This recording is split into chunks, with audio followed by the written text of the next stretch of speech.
Subtema 3, ayo belajar berwirausaha. Pembelajaran 4. Tonton sampai habis ya, jangan di skip. Sebelum mulai belajar, ayo kita berdoa dulu agar pembelajaran hari ini berjalan dengan lancar. Yang pertama, muatan PPKN KD 3.3 dan 4.3, tanggung jawab pemilik wirausaha. Kita telah belajar banyak hal tentang wirausaha. Sekarang kita akan belajar menjadi pelaku wirausaha cilik. Apa saja yang harus diperhatikan saat akan memulai suatu wirausaha? Simak percakapan berikut. Suatu sore, Udin dan teman-teman berkesempatan bertemu dengan Pak Gino. Beliau adalah seorang tokoh wirausahawan sukses yang sederhana dan suka berbagi ilmu. Beliau memulai usaha mainan kayu edukatif beberapa tahun yang lalu. Sekarang produknya sudah dikenal dan digunakan oleh berbagai TK dan taman bermain. Mari kita baca percakapan berikut dalam hati.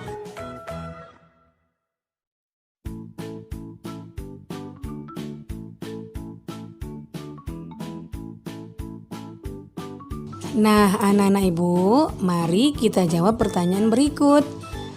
Sikap apa yang harus dimiliki oleh wirausahawan?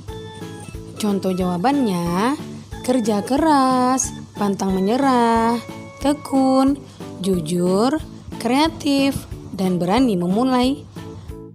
Pertanyaan kedua, faktor-faktor apa saja yang harus diperhatikan saat akan melakukan suatu usaha? Minat, keterampilan, tingkat persaingan usaha, dan mental yang kuat. Pertanyaan ketiga, apa yang harus dilakukan supaya usaha kita dikenal oleh masyarakat? Ya, tentu saja mempromosikan produk melalui iklan, menawarkan produk secara langsung kepada konsumen, atau membuka tempat usaha di pusat keramaian. Pertanyaan keempat, apa manfaat wirausaha yang dijalankan oleh Pak Gino bagi masyarakat? Produk dari usaha Pak Gino dapat membantu anak-anak dalam memahami pelajaran. Pertanyaan kelima, jika kamu adalah Pak Gino, bagaimana kamu melaksanakan tanggung jawabmu sebagai seorang wirausahawan dengan selalu menjaga kualitas pelayanan dan produk yang dihasilkan?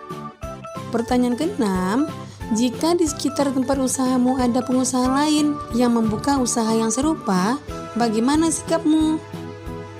Berani bersaing dengan sehat, yaitu dengan meningkatkan kualitas produk saya dan selalu melakukan inovasi untuk mempertahankan pelanggan.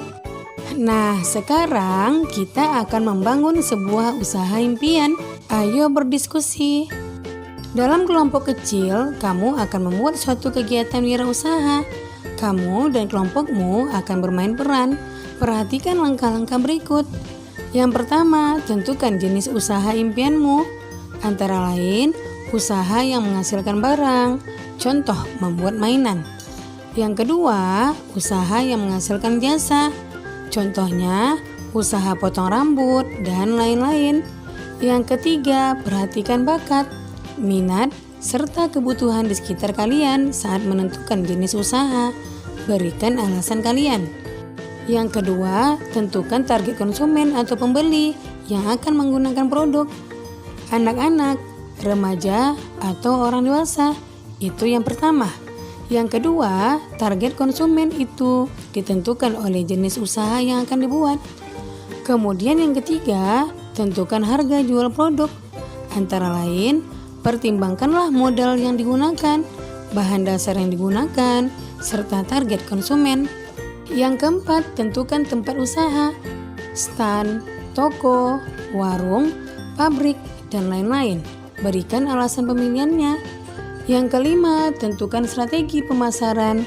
Bagaimana caramu memasarkan agar usahamu dikenal dan dipilih oleh pembeli? Yaitu melalui poster, selebaran, pemasaran langsung, dan lain-lain. Ceritakan mengapa kamu memilih strategi tersebut. Yang keenam, tentukan sikap yang harus diterapkan agar usaha yang dijalankan sukses. Yang pertama, tuliskan dalam bentuk peta pikiran yang menarik disertai gambar. Yang kedua, bersama teman dalam kelompok, kalian akan mempresentasikan usaha impian kalian pada pertemuan berikutnya. Dan apabila anak-anak ibu masih belajar dari rumah, kamu dapat mempresentasikannya dengan orang tuamu. Yang kedua, muatan bahasa Indonesia KD 3.6 dan 4.6. Mengidentifikasi formulir lembar jawaban komputer atau LJK. Tapi sebelum kita lanjutkan, jangan lupa kamu tekan tombol like, komen, share, and subscribe ya. Juga share ke media-media sosial yang kamu punya apabila video ini bermanfaat. Terima kasih. Kamu telah mempelajari cara menghitung berbagai macam volume bangun ruang seperti balok, prisma, segitiga, limas, tabung, kerucut, dan bola. Tahukah kamu, sebagian besar dari pelajaran tersebut terdapat dalam ujian sekolah atau madrasah. Apakah kamu sudah mempersiapkan diri untuk mengikuti ujian sekolah? Apakah kamu tahu cara mengisi formulir ujian sekolah atau madrasah? Perhatikan contoh formulir ujian sekolah atau madrasah berikut. Apa persamaan dan perbedaan formulir tersebut dengan formulir yang telah kamu pelajari sebelumnya? Persamaannya adalah keduanya harus diisi dengan data diri, dan keduanya juga harus dicantumkan tanda tangan. Perbedaannya adalah formulir lembar jawaban harus diisi dengan pensil 2B, sedangkan formulir biasa diisi dengan pulpen atau yang lainnya.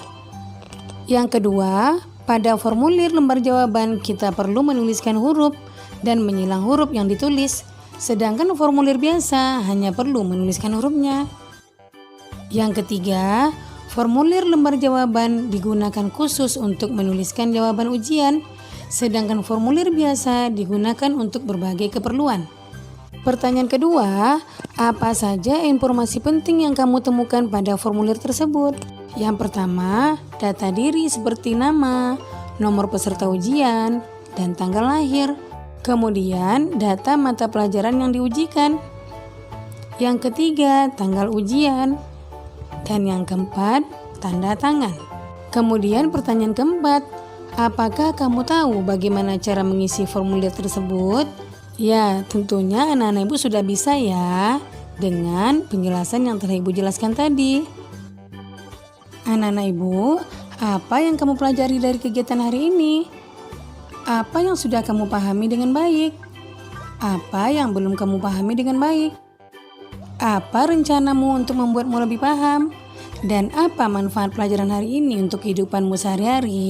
Nah, demikian video pembelajaran ibu kali ini. Semoga bermanfaat ya. Jangan lupa kamu jaga kesehatan, ikuti protokol kesehatan, tetap di rumah, dan semoga wabah COVID-19 cepat berakhir dan anak-anak ibu bisa datang ke sekolah lagi bertemu teman-teman dan guru yang dicintai. Sekian, assalamualaikum warahmatullahi wabarakatuh.